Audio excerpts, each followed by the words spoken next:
Hello vlog, welcome to my guys. After how many years nakapaglangit din.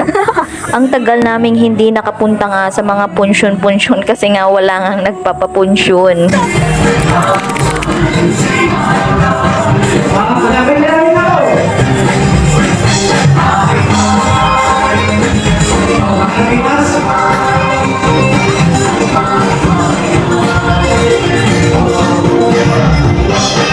Tapos na nga ang seremonya ng kasalan, tapos mag-happy-happy na at kainan na. At may lamisahan doon, bago ka kumain o pagkatapos mo kumain, magbibigay ka ng pakimkim. Ito yung tradition way nila sa pagsuporta sa mga bagong kasal.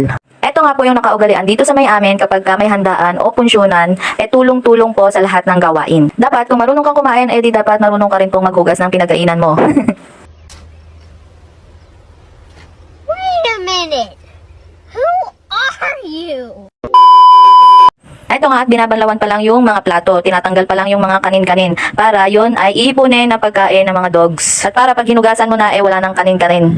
Pagkatapos nga tanggalan yung kanin-kanin, doon naman na sasabunin. Ito nga po yung masisipag nating mga kasama dito sa Baraka City. Hindi man kita ng iba na may nagawa ang mga taga Baraka City dahil na andito sila sa may likod. Naguhugas ng mga pinagkainan. Kumbaga, nasa amin ang resulta. Naiwan sa amin ang resulta. Sabi nga nila, kapag tulong-tulong mabilis matatapos ang mga trabaho. Hindi lang kami starring sa kainan or sa pilahan pagkakain, starring din kami sa may hugasan. Halos lahat sila ang nandito ay member ng RIC at iilan lang po ang kapuso ng kababaihan. Yung poso nga na ayan, binobombahan ni Ate Pranily, non-stop siyang magbomba ng magbomba dyan kasi pag tinigilan mo, mawawala na yung tubig. Nagtataka ko kayo kung ano yung nagawa ko. Siyempre, hindi ko na video na yung sarili ko. Kami lang naman yung nagsalansan, hindi na ako nakisiksik sa kanila dyan kasi nga medyo kumpulan na. At saka ang naiambag ko ay ang videohan sila. Sila din naman nagsabi na, "Oy vlogger, oh vlogger, videohan mo kami, Charis." This year, sa lahat ng punsyonan or handaan, ito yung pinakatahimik kasi walang dragon o aso na tahol ng tahol. At undertaker na tumitirik ang mata, wala sila, absent ata sila.